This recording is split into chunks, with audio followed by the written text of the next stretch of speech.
Hi guys, welcome to my YouTube channel. Welcome to Simple Politics. Today we are going to be reacting, Sana, to an interview that I just watched on SMWX podcast by Dr. Sizwe Mpofu Walsh. He was interviewing Samnkele Maseko, who is the political journalist, one of the most experienced old journalists, and such an informative episode. But I am so happy. There is something that he touched on, something that he said, when he was asked about the EFF and the MK. And I just want to say, I felt understood. Yeah, you understand? I feel like we've been gaslight for so long. We've been gaslight for so long. We've been made to feel like we are crazy for reacting a certain way. We have been made to feel like we are against the unity. We are destructive, So when Samnkele said this, I was like, I feel understood. Like, there we go. I was like, I first want to say shout out to Sizwe. You're doing an amazing job. Shout out to Samnkele for simplifying some things. Sometimes we also do feel things. We don't know how to explain them, but you've laid it out beautifully. Beautifully. That relationship is not going to last. It's actually crumbled. It's dead and buried now. MK party. Because the truth of the matter is, as much as the EFF became a menace to the ANC and lost the ANC critical metros in 2016, the ANC has never tried to kill the EFF as much as the MK party is launching an onslaught on the EFF at this point in time. That is the part that I wanted to start with. When Samnkele said that, I was like, there we go. There we go. We've lost it before. We've never had a problem with anyone. We've never fought anyone. But it must be valid, the fact that we feel like we're being destroyed and we're being attacked. It must be valid. Anyway, guys, this is the part I wanted to single out first before I play the longer bit where Samnkele talks about the EFF and the MK's relationship. And according to him, he says that relationship is done. It's dead and buried. And Samnkele, there's a few things that he has said in the past and we did not believe him, and they happened. Even when the EFF members were leaving, he said they were going to leave. And they were like, hey, never. Samnkele has got inside sources. So he says that relationship is done and buried. Le EFF ne MK. And also because what MK people don't understand, what I feel like they've been failing to understand, is that Julius Malema and Jacob Zuma have got a history. You understand? It's not just two strange people who are strangers who are meeting saying, let's work together, let's unite. They've got a history. And that history, unfortunately, it's going to be an influence of what happens. It's not, they've got unfinished business, of course. And with Samnkele, I see, he's very careful with his words. He's very, very careful with his words. But he is saying it's revenge. And once bitten, twice shy. It's revenge. But he's very, very, very, very careful with his words. So, it's unfortunate. It's unfortunate that, unfortunately, these two political leaders leading Ezi too, it's people that have got a history. Some of the MKP members have got a good heart. They're coming from a good place. They believe the black unity. They really do believe it. But the problem is, does your leader also believe it truly? Does he truly, truly believe in the black unity? Or he's just settling his political scores? Unfortunately. Yeah, man. Anyway, guys, so I want to play the entire clip of when Samnkele speaks about the EFF and the MK, and then I'm going to say a few words. And how are you reading this? Because on the one hand, right, it would seem that the EFF and MK have reason to unite. They've been locked out of government. They share a lot of policy. But on the other hand, there are personal conflicts that seem to be pushing these parties apart. So how are you reading what's happening between the EFF and MK right now, as we go to an important EFF National People's Assembly as well? Once beaten, twice shy. Once bitten, twice shy. Julius Malema was once an ally of Jacob Zuma when he was president of the Youth League. They had a fallout when he was president of the Youth League. He was expelled. Julius Malema and his EFF marched with imperialists, as politicians would put them, right-wing parties, your Freedom Front Plus, your DAs, and all of those parties, including a very radical Solima Paila of today. He was marching with Save South Africa. True. To remove Jacob Zuma. He was frog marched out of the union buildings by the ANC. It was humiliating. But he had also humiliated Thabo Mbeki. So he was frog marched. Julius Malema was central. Yeah. Once beaten, twice shy. So, and Jacob Zuma being the political animal that he is, Jacob Zuma, Mantashe, Helen Zille, arguably the most dominant political figures of the past 2 decades and a half in this country. So it wouldn't have worked between the ANC, between the EFF and the MK.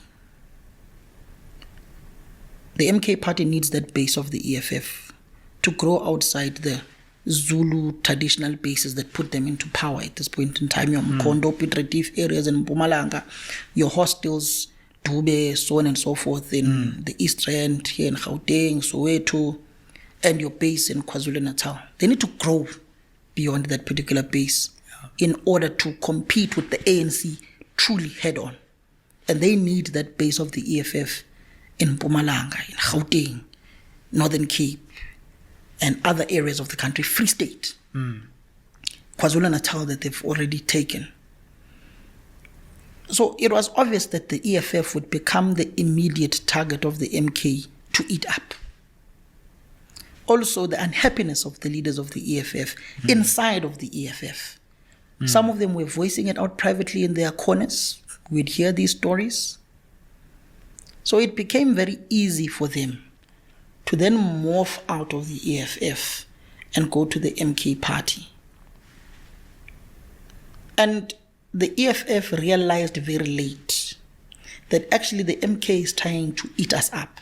But it was there, as confirmed by Julius Malema and advocate Dalimbofu, that they had a series of meetings where Dalimbofu proposed that the EFF should close shop and work under the MK party. And the very same meeting Jacob Zuma had with Julius Malema, the same proposal was put forward, Julius Malema refused. So it confuses me as to why today the EFF post the election would think the MK party would not want to continue eating it up and preparing itself for the 2026 local government elections. They will always fight over this particular base. Julius Malema perceives himself as young, as having a future in South African politics. Sees Jacob Zuma as old, no future within South African politics. But the elections proved that Jacob Zuma is still a strong political figure in South Africa. That relationship is not going to last. It's actually crumbled. It's dead and buried now. It may even after the NPA of the EFF, have the EFF as saying that we may relook at our working relationship with the MK party. Because the truth of the matter is, as much as the EFF became a menace to the ANC and lost the ANC critical metros in 2016, the ANC has never tried to kill the EFF as much as the MK party is launching an onslaught on the EFF at this point in time, largely due to the EFF's own leadership mistakes, but also the political ambitions of the MK party, which are not wrong, by the way. Sure. In order to annihilate your enemy. Which brings about the question, who orchestrated the infiltration of COPE? You look at how Jacob Zuma is one of the best trained KGB operatives in South Africa, who's led the Democratic Dispensation and the ANC, enjoys very close net relationship with Vladimir Putin and Russia. So it just tells you of the man's capabilities and head of intelligence of the ANC during those years of exile, and how he's been able to infiltrate the economic freedom fighters and eat them from inside and ultimately eat them up openly now. But did he take away people who can pull the numbers from the EFF?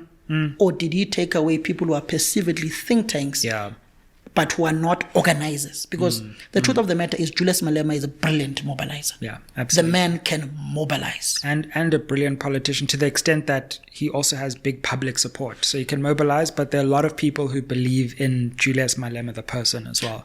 There are a lot of people who believe in him as the person. He can articulate his views. He speaks the language of the people with the necessary impetus, input, and zeal. Yeah. But a Floyd Shivambu is not that particular person. Sure.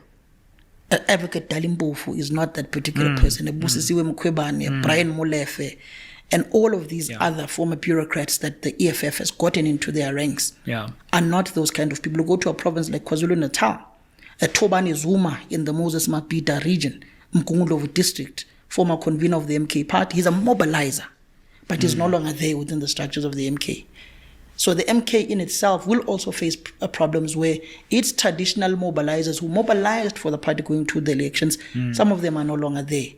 You look at an Ape in Lamontville, who's just also left the MK party. So they also have their own internal challenges, but the EFF became short-sighted in something they could see was coming and did not look at preventing it. So that relationship at the NPA will be a strong debating point. You look at Dr. Mgcini Mchakwa, who was very open that you need to kill this particular relationship. We look at Dunga and Gauteng, say, kill this relationship. Those are some of the support, some of the leaders of the EFF who've openly said, no, this is not it. Some of them whom we speak to openly say that maybe we should just cut ties with this MK party, move out of this progressive bloc, stand alone, and see how we navigate going forward. Anyway, guys, so you've heard. I just want to say, if you want to go watch the full interview, please go watch it on SMWX so that you can get the full context of everything that was said. I just clipped a small bit because obviously I'm reacting to the parts that were most interesting to me. As you hear, Uguti Samnkele says, the people that have left the EFF and they've gone to the MK, they are not mobilizers. Bantu who are crowd pullers. And Uti, he uses such an interesting word, Atubana, they are perceived. They are perceived as what? As think tanks. So I said they are perceived as think tanks. That means he's not seeing them as think tanks. Or that's not necessarily true that they are think tanks. The poppies shall dance in 2026, we shall see. And then also he says that, as he says that he's talking to some EFF leaders and some of them are talking about letting go of this relationship. But we'll see after the NPA in December, because that's where everything is going to be decided. And NPA is next month. So we just need to wait a few weeks. The poppies shall dance. So, yeah, guys, I mean, he also mentioned that the EFF realized too late, but he also says that he's confused as to why. And I always say to the MK people, I interact with MK people, especially on TikTok. I always say to them, in the beginning, we never had a problem with MKP. We never had a problem. We never attacked them. In fact, they were not even a threat to us. The reason we are reacting this way is because of their actions. It wasn't like this before. And I'm glad the EFF realized late, meaning that we were pure and we were genuine until we saw by X. City abenziwe baru up. Yeah, and I can't distract you. Anyway, guys, let me know what you think in the comment section of this, because wow, I enjoyed this episode. I really enjoyed this interview. If you are seeing me for the first time, my name is Zipolo Belwane. Please go subscribe to this channel. It is free of charge. Go subscribe to SMW, guys. Let's take that channel to 200K. They deserve it. They deserve it, guys. To the ground forces, the struggle continues, guys. It doesn't stop.